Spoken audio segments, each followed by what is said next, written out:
pada minggu dari kami seluruh majelis HKBP Bukit Tinggi. Hidup kita berasal dari Allah Bapa, Anak dan Roh Kudus. Karena itu, marilah kita bernyanyi memuji Tuhan yang Maha Tinggi.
Ya Tuhan Allah, kuatkanlah kami melakukan yang sesuai dengan hukum-Mu.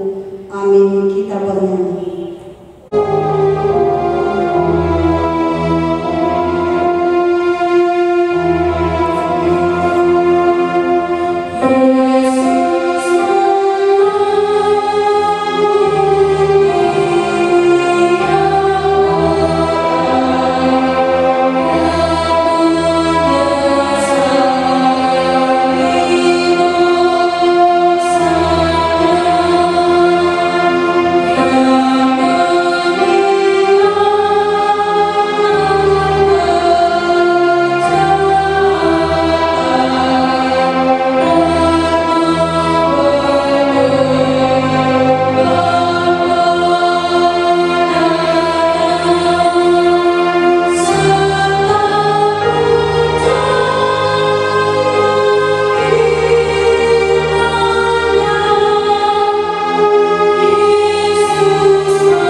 Ya Allah Bapa kami yang di surga, Engkau mengampuni dosa kami orang yang hina dan tercela ini di dalam anak kesayangan-Mu.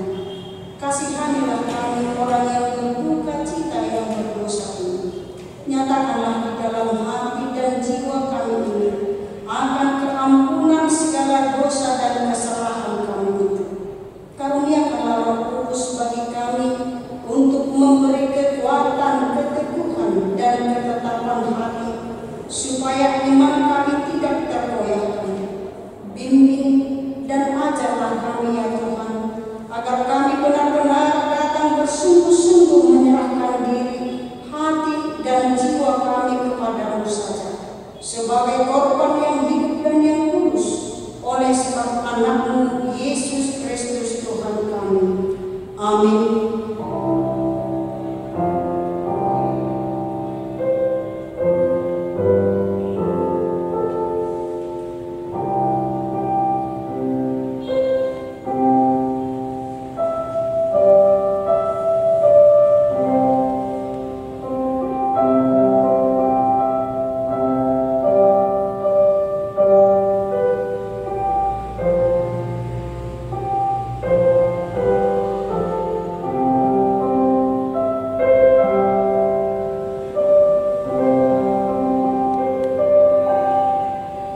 Janji Allah akan pengampunan dosa kita.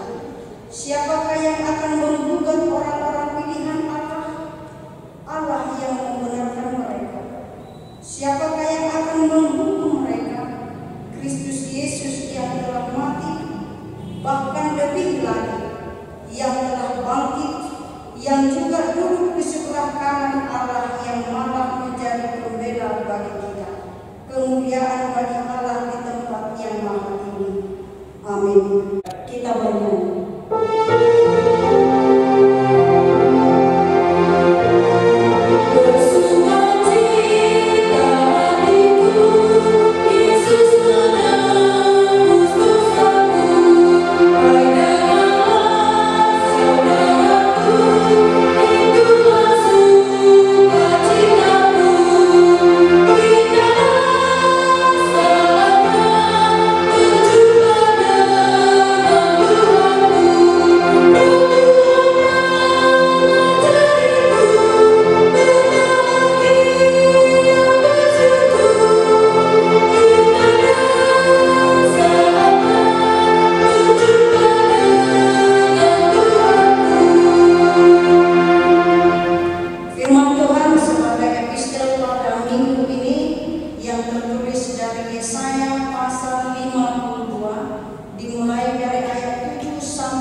Menjauhlah, keluarlah dari sana. Janganlah engkau kena kepada yang najis. Keluarlah dari tengah-tengahnya. Sucikanlah dirimu, hai orang-orang yang mengangkat perkakas kematian. Sungguh kamu tidak akan buru-buru keluar dan tidak akan lari-lari berjalan, sebab Tuhan akan berjalan di depanmu, dan Allah Israel akan menjadi penutup barisanmu. Demikian firman Tuhan. Berbahagialah orang yang mendengarkan firman Tuhan serta memeliharanya. Amin. Kita bernyanyi.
yang menderita sengsara di bawah pemerintahan Pontius Pilatus, disalibkan, mati dan dikuburkan, yang turun ke dalam kerajaan-Nya. Pada hari yang ketiga bangkit pula dari antara orang-Nya, naik ke surga, duduk di sebelah kanan Allah Bapa yang Maha Kuasa. Dari sana akan datang kelak untuk menghakimi orang yang hidup dan yang mati. Aku percaya kepada Roh Kudus dan adanya satu gereja yang kudus, persekutuan orang kudus, pengampunan dosa, kebangkitan daging, dan hidup yang kekal. Amin. Salam.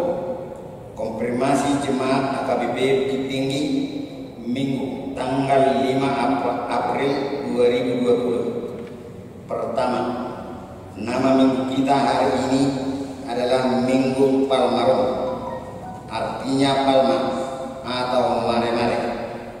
Kedua, sehubungan dengan himbauan dari pemerintah untuk tidak berkumpul agar tidak menyebarkan virus COVID-19 dan himbauan dari EPUS serta Praeses HKBP Distrik 1 Tabaksel Sumbar.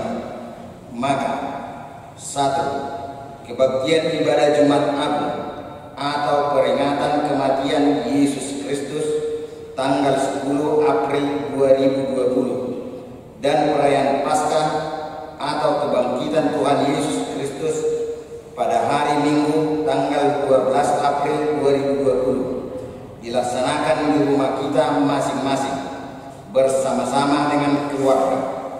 Kita bisa mengikuti acara ibadah Jumat Agung dan kebaktian Minggu yang sudah disediakan gereja dan mengikuti YouTube dan Facebook HKBP Bukit Tinggi. 2. Seluruh sermon kategorial atau PA Remaja, PA Ina Selasa, Ina Naomi, Mother Boys, sermon perhalada, dan kegiatan anak-anak sekolah pendidikan agama Kristen serta kebaktian pertanyaan sektor, ketiga poin di atas tidak diadakan sampai pengumuman lebih lanjut. 3. Jemaat yang meninggal pada hari Minggu tanggal 29 Maret 2020 telah meninggal dunia Bapak Juli Ricardo Hara, tutup usia 58 tahun, telah meninggalkan seorang istri dan 2 orang anak. Alamat WIK 5 Tembok Bukit Tinggi, dikebumikan di Bonapasoli Spiro. Marilah kita doakan kiranya keluarga yang ditinggalkan lekas terhibur oleh penghiburan Tuhan Yesus Kristus. Ketiga, posko COVID-19. Mencermati COVID-19, marilah kita bergerak saling membantu melalui berbagai bentuk barang atau masker, vitamin, dan sembako dan lain-lainnya, atau sumbangan uang atau finansial. Kepedulian ini dapat diserahkan kepada penatua atau diantar langsung ke gereja untuk disalurkan kepada jemaat yang sangat memerlukan dan kepada dinas kesehatan atau rumah sakit. Atas kesediaannya diucapkan terima kasih. Demikianlah konfirmasi warta jemaat kita minggu ini. Tuhan Yesus memberkati. Kita berdoa.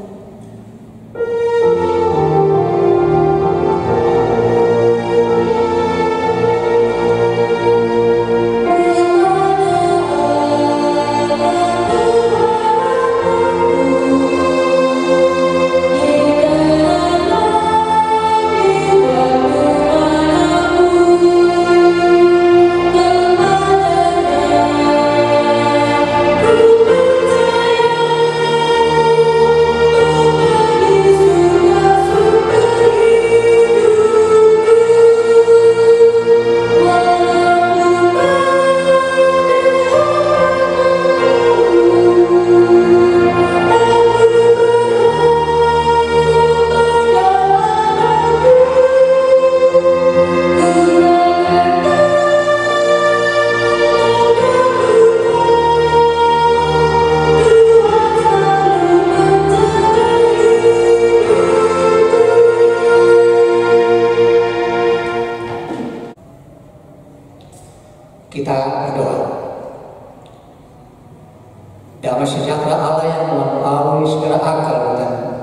pikiran, memelihara hati dan pikiran saudara-saudara dalam nama Yesus Kristus Tuhan dan Juru Selamat kita.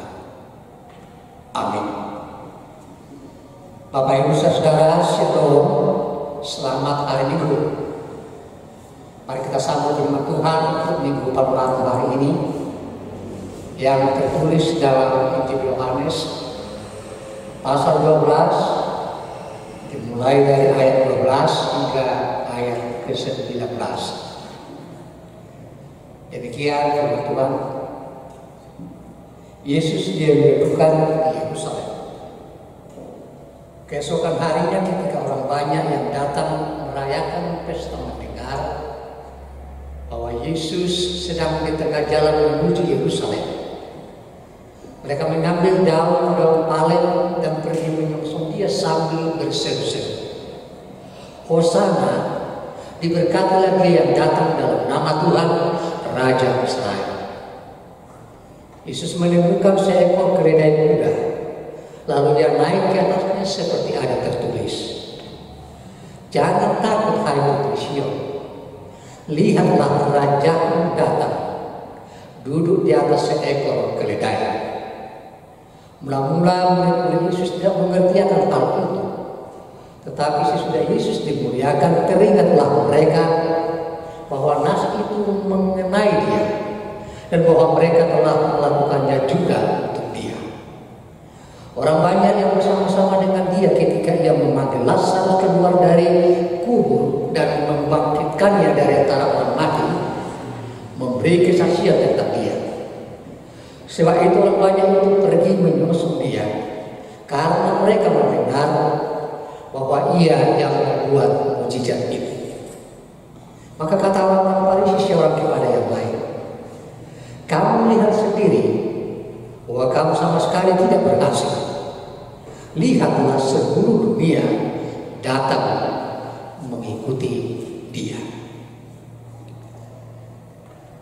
Sudah saya kekasih, Minggu Palmarum adalah suatu minggu yang dikenang dan bahkan menjadi tradisi bagi umat orang Kristen untuk mengingat sekaligus merayakan kemenangan Yesus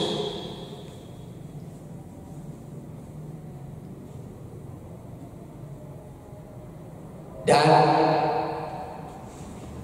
dinobatkan sebagai raja ketika dia memasuki Yerusalem. Yerusalem sebagai ibu kota yang dimasuki Yesus ini menjadi minggu yang terakhir bagi dia di dunia ini, saat dia akan dimuliakan dan dinobatkan sebagai raja atas raja, Tuhan atas Tuhan. Narasi perjalanan Yesus memasuki ibu kota Yerusalem ini,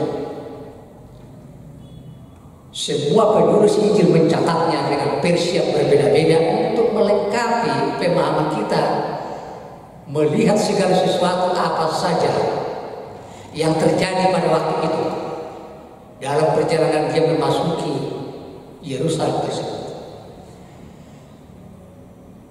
Dengan memahami semua tulisan dari penulis, kita akan melihat bahwa pada waktu itu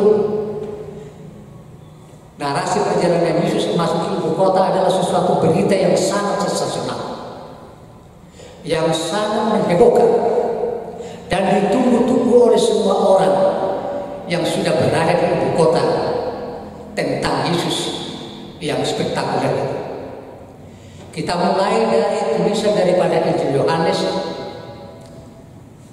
yang mengisahkan bahwa sebelum Yesus memasuki ibu kota tersebut, ada satu kejadian, ada satu peristiwa yang tidak bisa dilupakan oleh dunia ini, terutama pada umat Israel waktu itu, yaitu Yesus menghidupkan seorang yang sudah mati 4 hari dan dikubur. yang bernama Lazarus. Berita kehidupan kebangkitan Lazarus seketika menjadi trending top.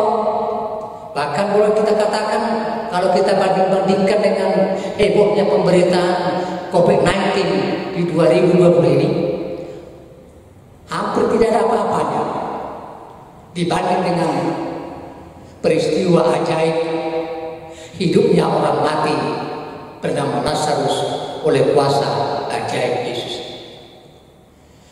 Dan memang bersamaan waktunya ketika Yesus mau memasuki Yerusalem, semua orang-orang Yahudi umat Israel, baik berada di negerinya maupun yang sedang merantau di berbagai kota di dunia ini, bersama-sama berkumpul di ibu kota untuk merayakan Paskah, mengingat dan merayakan peristiwa keluarnya umat Israel dari Mesir. Dan memang Yesus sendiri memakai momen ini untuk memberitahukan kepada orang banyak bahwa memang dialah sebetulnya raja yang sejati itu. Dialah sejatinya raja yang kekal itu.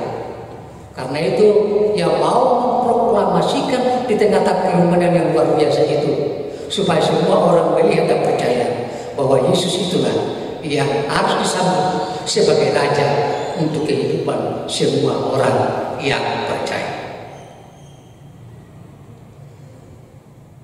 Palarung yang mengartikan harus bersukacita untuk merayakan kemenangan Yesus atas dunia ini, atas maut, atas segala sesuatu. Maka itulah yang pertama-tama memotivasi kita dalam beribadah minggu hari ini. Harus di dalam penuh sukacita. Ini yang kedua kalinya kita beribadah di rumah-rumah oleh situasi yang secara bersamaan dihadapi oleh dunia ini. Tetapi dimanapun kita beribadah, tidak akan mampu mengurangi sukacita kita pada hari ini. Dengan mengimani dan meningkatkan spiritualitas menyambut Yesus yang menjadi keselamatan, menjadi juru selamat, dan yang merajai semua totalitas kehidupan kita.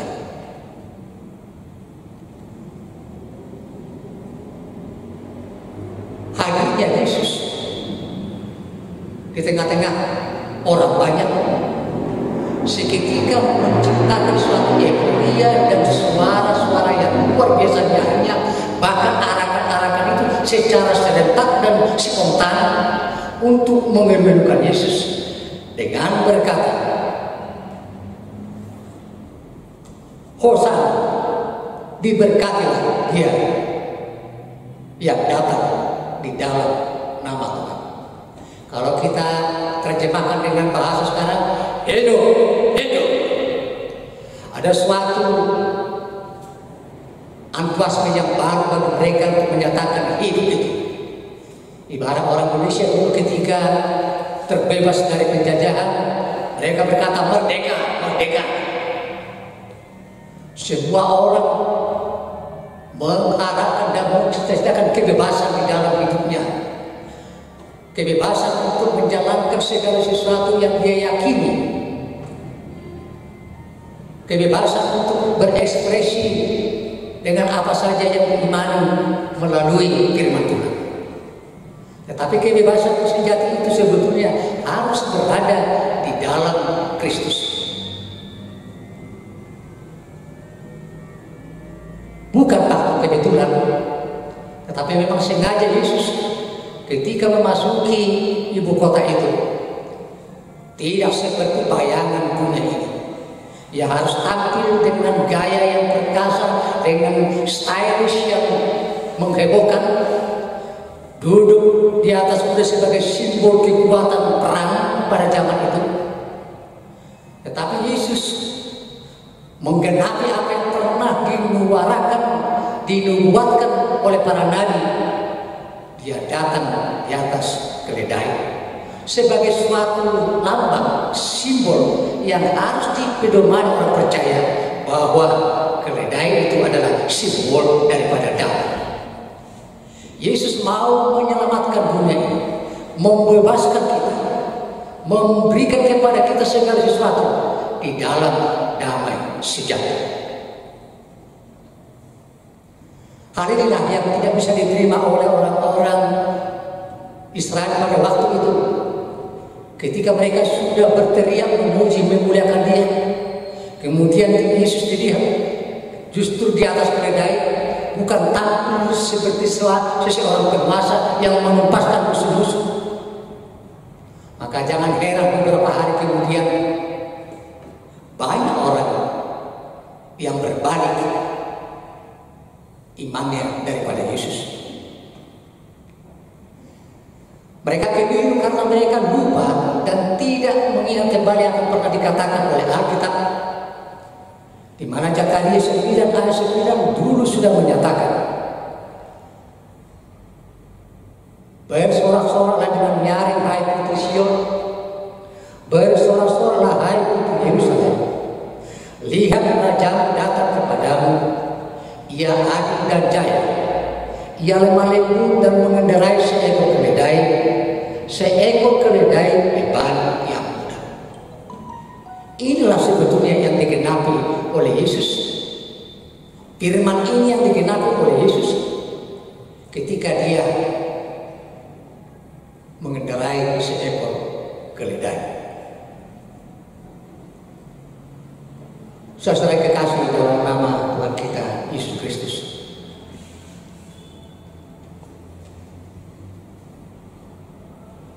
Yesus tidak menentang, tidak menolak segala pujian yang memerlukan Dia sebagai Raja. Malah justru momentum itu Ia pergunakan untuk memproklamasikan dirinya sekaligus misinya yang jelas di tengah-tengah dunia ini. Ia mau memproklamasikan bahwa Dialah Raja sesungguhnya. Ia mau memproklamasikan bahwa cara menyelamatkan dunia ini bukan dengan kekerasan, bukan dengan violence, tetapi dengan damai sejahtera. Itu sebabnya kalau Alkitab berkata berbahagialah orang yang membawa damai, sebab mereka akan melihat Allah. Yesus dengan tegas menentang kaum Farisi, para imam yang tidak mau percaya, yang menolak kemesiasan, yang membuktikan bahwa penolakan mereka tidak akan mampu menghambat misi Yesus untuk terwujud.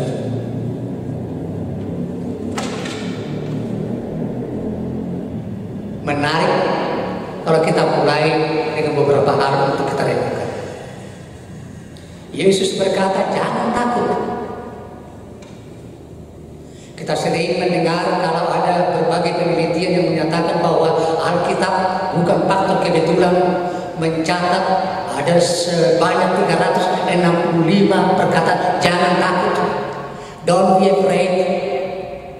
Ini berarti kalau kita hubungkan dengan jumlah hari dalam satu tahun 365, artinya tiap hari Yesus mengingatkan, meneguhkan supaya kita tidak takut menjalani kehidupan. Apapun itu, termasuk dengan apa dikatakan dihebohkan virus corona ini, tidak perlu takut. Sebab Yesus sudah mengalahkan maut dan kematian itu untuk menuju satu masa depan yang penuh dengan keceriaan. Hari esok orang percaya itu adalah damai sejahtera dan kehidupan yang kekal.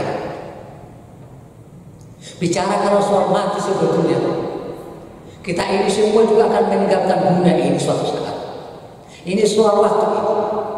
Tetapi kita mengingat bahwa kita akan meninggalkan dunia ini, pertanyaan yang utama adalah kemana kita setelah meninggalkan dunia ini? Apakah kita nanti akan masuk menuju sama seperti Yesus yang hidup yang kekal sehingga kita bersama dengan Dia nanti di surga? Kematian tidak akan pernah menjadi sesuatu yang menghambat lagi bagi iman orang yang percaya kepada Yesus. Kematian itu bukan episode yang terakhir dalam kehidupan orang percaya. Justru kematian itu harus menjadi gate, pintu gerbang untuk menuju kehidupan yang kekal. Inilah sebetulnya misi dan pesan dan sukacita yang dibawa Yesus dengan kehadirannya menyelamatkan dunia ini. Siapa yang percaya pada Yesus, dia nanti akan memperoleh kehidupan yang kekal. Yang kedua, ada banyak mungkin rasa-rasa cemas ketika sudah beberapa minggu kita ini harus stay at home, berada dalam rumah, bagaimana kami makan, bagaimana ini dan itu. Adalah Matius yang mencatat bagaimana Yesus bisa menghadirkan yang tidak diketahui oleh manusia. Ketika Yesus berkata, pergi ke tempat sana, di sana sudah ada tersedia untuk yang saya butuhkan keledai. Semua orang bingung waktu itu. Semua orang tidak masuk akal apa yang dikatakan Yesus. Tetapi semua terjadi, semua terwujud. Karena memang Yesus itu adalah Maha Tahu. Dan dia adalah pencipta juga dalam segala sesuatu. Mari kita harus percaya, dimanapun kondisi kita sekarang, Tuhan juga mempersiapkan, menyediakan apa saja yang kita butuhkan dalam menjalani hidup ini. Asal saja menyambut Yesus itu sebagai kehidupan kita. Bapak Ibu Saudara kekasih, sebenarnya meskipun keceriaan yang kita dengar dalam Alkitab ini, suara yang nyaring, euforia, teriakan, tetapi Yesus sebenarnya menggenapi penderitaan untuk menuju kemuliaan. Orang percaya harus ingat bahwa memang tidak ada kehidupan ini yang tidak dilalui dengan berbagai persoalan kehidupan, termasuk penderitaan, untuk meraih sukacita yang abadi. Jalan sengsara Yesus ini menjadi sukacita bagi orang yang percaya. Salib itu adalah lambang penderitaan, di mana melalui penderitaan itulah, di mana melalui kematian Yesus itulah kita ini memperoleh kehidupan yang kekal. 5 hari lagi kita akan mengingat ini, suatu ibadah yang agung, Jumat yang agung, yang kadang disebut dengan sebutan The Passion of Christ, penderitaan Kristus untuk menyelamatkan umat manusia. Pastikan Bapak Ibu Saudara tetap beribadah di Jumat Agung tanggal 10 nanti, Februari 2020. Dan satu lagi tidak boleh lupa, setelah Yesus melewati penderitaan segala sesuatu, ia juga menunjukkan kemenangannya lewat Paskah. Bapak Ibu juga harus pastikan diri beribadah di hari Minggu tanggal 12 sebagai perayaan Paskah, perayaan kebebasan, perayaan sukacita bagi semua umat dunia ini yang percaya kepada Yesus. Siapapun yang menjalani hidup di dunia ini harus selalu melewati berbagai liku-liku kehidupan untuk meraih, untuk mendapatkan cita-citanya. Anak sekolah harus terus belajar dengan giat. Waktu to know, study hard dan lain-lain. Bahkan apa saja pun ditempuh untuk mendapatkan apa yang dia harapkan. Siapapun yang bekerja harus banting tulang untuk mendapatkan kehidupannya hari lepas hari. Karena itu, konsekuensi logis mengikut Kristus, tidak ada jalan yang aman, semua lurus seperti jalan tol gak ada hambatan. Tetapi apapun hambatan itu, bagi orang percaya yang akan dimenangkan, dia akan dimampukan, apalagi apabila dia bersandar kepada Yesus Kristus. Mari kita menyambut Yesus sebagai Raja yang merajai semua kehidupan kita, yang merajai arah dan tujuan kita sebagai orang yang percaya, yang merajai supaya kita melakukan segala sesuatu untuk memuji dan memuliakan Tuhan. Selamat Minggu malam, Tuhan memberkati. Amin. Kita berdoa. Terima kasih Tuhan atas firman yang memberi sukacita bagi kami pada hari ini. Buatkan kami untuk menyambut Yesus sebagai Raja kami, sebagai teladan kehidupan kami. Di tengah-tengah kondisi yang kurang bersahabat ini, kami bisa dimenangkan oleh kemenangan Yesus atas segala sesuatu. Terima kasih Tuhan, dalam nama Yesus kami berdoa dan mengucap syukur. Amin. Mari kita menyanyi sambil mengumpulkan persaudaraan.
Maka kita berdoa untuk menyerahkan sesuatu kita kepada Tuhan.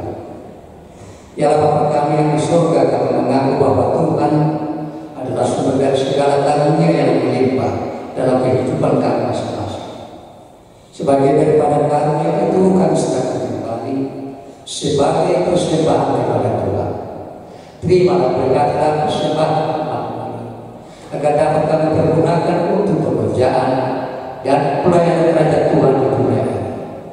Bukalah hati kami untuk mengenal betapa banyak berkat dan karunia yang kami peroleh dari Tuhan, supaya kami senantiasa bersyukur kepada di dalam nama Yesus Kristus Tuhan kami. Amin.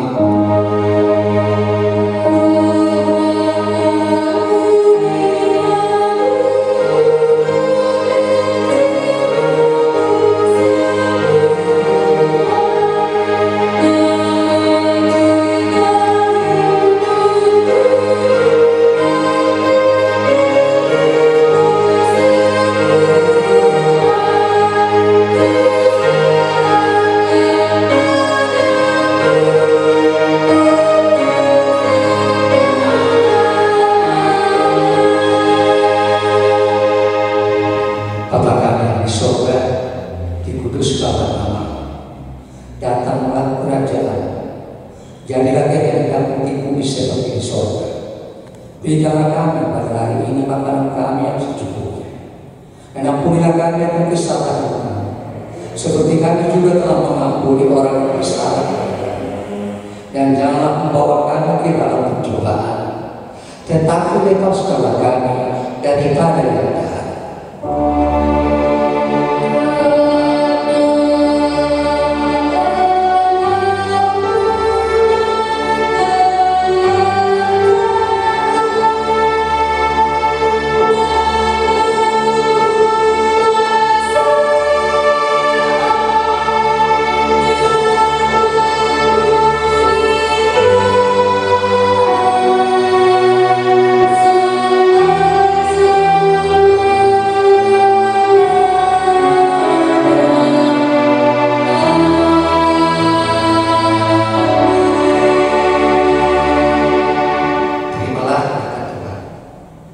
Tuhan memberkati engkau dan melindungi engkau.